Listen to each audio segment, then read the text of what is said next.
crowd is nice and warm thanks to that awkward interruption. Hello everyone, my name is Harriet Farlow and I'm a PhD candidate in Artificial Intelligence Security at UNSW. Amazing.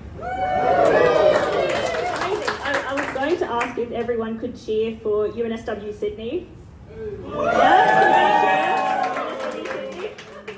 So I don't go there. Can we get a cheer for UNSW Canberra? Okay, I like that. So that's not the typical response I get. Honestly, when I'm here talking to folk from UNSW Sydney, most people don't even realise there's actually a Canberra campus. But there is, and I'm from there. And it's at ADFA. Honestly, I don't blame a lot of people for not necessarily knowing that. The irony is that Canberra isn't even in New South Wales at all. So I don't really know how that happened, but it did. So obviously I'm going to lean into some Canberra content here because this is stand-up comedy. So if you know anything about Canberra, you know that it's known for three things: politicians, extremely cold winters, and for having more parking spaces than people who want to be there. Now, this photo is taken at the University of Canberra, so obviously this is very convenient for me as a university student. Now, Canberra is a really great atmosphere for academia. This is just one example of the kinds of hard-hitting headlines. You know, it's a really happening city. There's clearly a lot going on there. So it's really easy to get research done, right? Now, I joke about that, but I do really love Canberra, and I get extremely defensive when people criticise Canberra. I can do it because I'm from there. But it really does make a very conducive atmosphere for research. Like I mentioned, my PhD is in Artificial Intelligence Security, and fortunately, thanks to Aditya, we've already heard a lot about artificial intelligence, so I don't need to make jokes about what that is, because they would probably be worse than his. But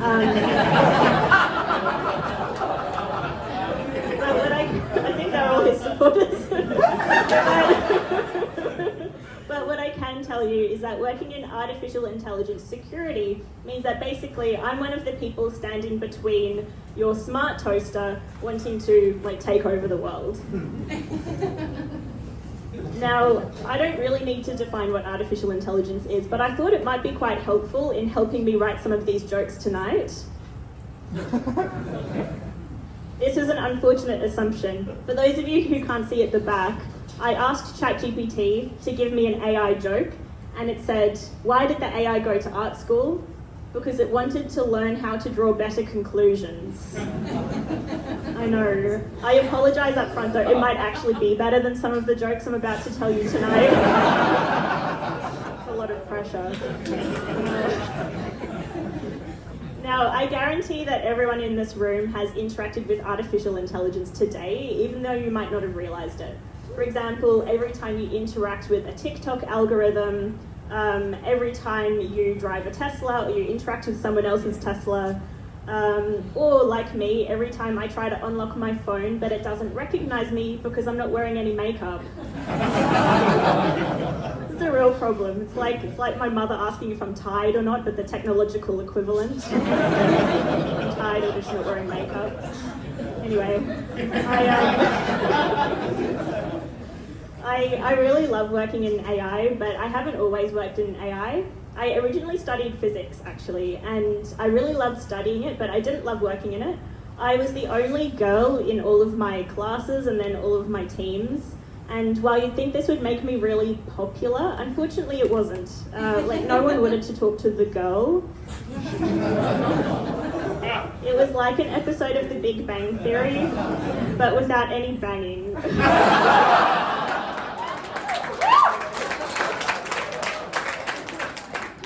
I'm sorry, Mum.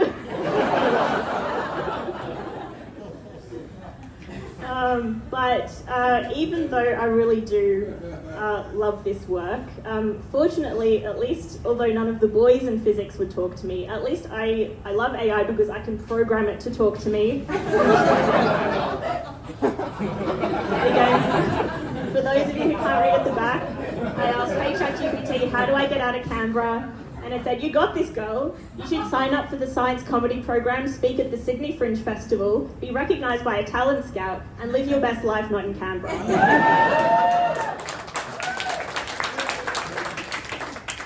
I'm on my way. I'm sorry about that. The thing about AI, though, is that as fun as it can be to interact with, it can be tricked. For example, I could add special adversarial paint to a stop sign, so an autonomous vehicle trying to use its computer vision models instead recognizes it as a speed sign. Now, you might think that this is not a very valid threat, but it's actually real, and that's what my field of study looks at. AI security looks at how we can prevent adversarial machine learning attacks from happening. And there's actually over 100 different kinds of adversarial machine learning attacks. Now, it's traditionally been seen as a pretty academic threat, but we're starting to see it in the real world now.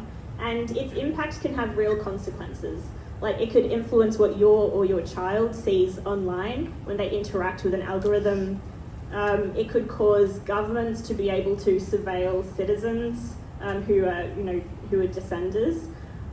Or it could cause all of your Teslas to try to escape Canberra too.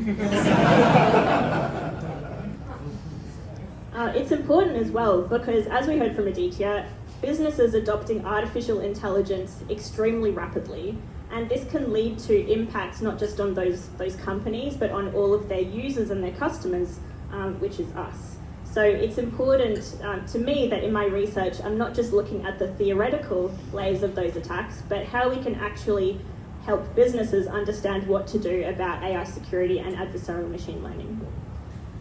Speaking of businesses, this is a fun fact this is my dung beetle fun fact.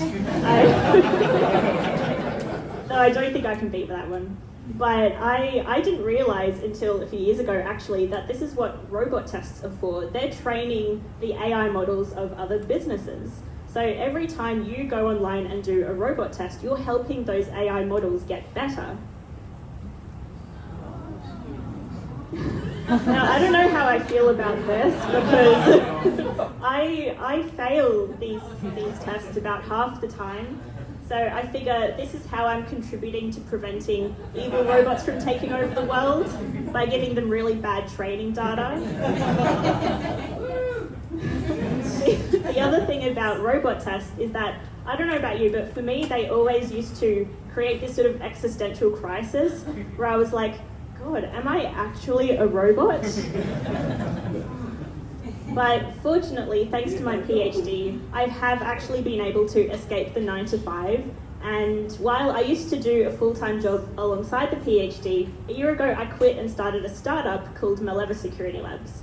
And we basically take the lessons from my PhD and we're creating a software product so organizations can understand how to secure their AI systems as well. Now, interestingly, about sort of working in the tech entrepreneurial space, the entire team I work with, and there's 5 of us, we're all women, which is really unusual and cool.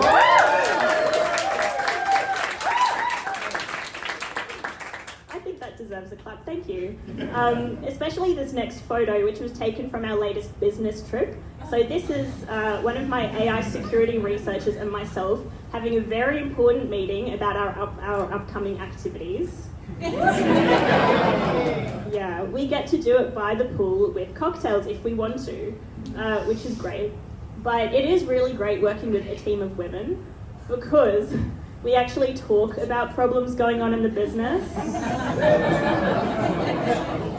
We make decisions based on facts rather than impulse.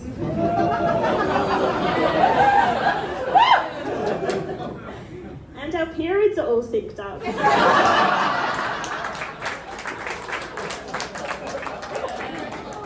It makes it really easy to buy snacks. But even though it is great, I'm conscious that this might not be the most inclusive environment for all people. On this work trip, some of our team building activities included a face mask night, baking, and we watched 10 Things I Hate About You, which is a chick flick. Yeah. And I know that this might not be very inclusive for any potential diversity hires I need to make, i.e. white men. I really care about diversity, where I'm willing to, say that I think their idea for a podcast is really interesting. But in all seriousness, it is actually very important to me I actually named the company Mileva after Albert Einstein's first wife, because she was a brilliant mathematician and physicist in her own right, and there's some controversy that she might have contributed in some way to some of his early research. And obviously, as expected, just behind every woman is a man saying her contribution was all relative. Don't worry, that's the only bad science joke I'm going to make today. I don't know if you can see from here, but I also have E equals MC squared tattooed on my arm. Because, they say a tattoo has to be something that's really meaningful to you, and the relationship between energy, mass, and acceleration is really meaningful to me, which makes sense, right? But I don't know why that didn't get a laugh. My work in both the PhD and Mileva is very much about taking lessons from cybersecurity and applying them to AI security. We're used to seeing headlines about cybersecurity attacks in the media all the time. We know the importance of cybersecurity, we know all about data breaches. It's really important because when organizations adopt new AI systems, what they do is they increase the attack surface. So all the different attacks that could be implemented on their business broadens really considerably, and a lot of existing cybersecurity mitigations don't work. We have to create new specific AI security mitigations. So you could say what I do is I hack businesses' AI before the bad guys do. That's a way of helping them understand their vulnerabilities and introducing defenses. Now, when I say I hack AI, people usually assume my job looks something like this. I wish. Yeah, they assume that I'm out there fighting robots in a really cool, costume or something. However, unfortunately, that's not what I do. It's more like this. It's just a lot of sitting behind a computer coding. And in fact, when it comes to businesses, it's way more like this. Yeah, it's risk management and compliance. It's really, really sexy stuff. It is really important though. If you're familiar with regulations or standards organizations like ISO, NIST, there's now the European Union AI Act. There's all sorts of regulations that now exist that organizations need to comply to when it comes to AI security. And if you're not familiar with any of those organizations, it means you have a much better social life than I do. So that's okay. But the point really is that it's these kinds of rules around how organizations have to develop and adopt AI that is standing between your smart toaster turning into the Terminator. Although if this is what the future of AI looks like, I can be sweet.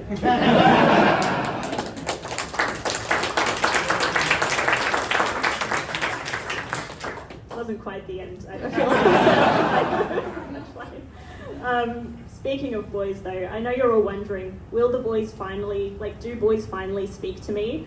Ironically, I work around a lot of, male tech entrepreneurs, right? And you would think that now I would find boys willing to talk to me, unlike those physics boys. However, I live in Canberra, so no. Or maybe it's because I'm the kind of person who has physics tattoos on my arm. I don't know, but I'll pretend it's Canberra. Sorry again, Canberra. Thank you, everyone.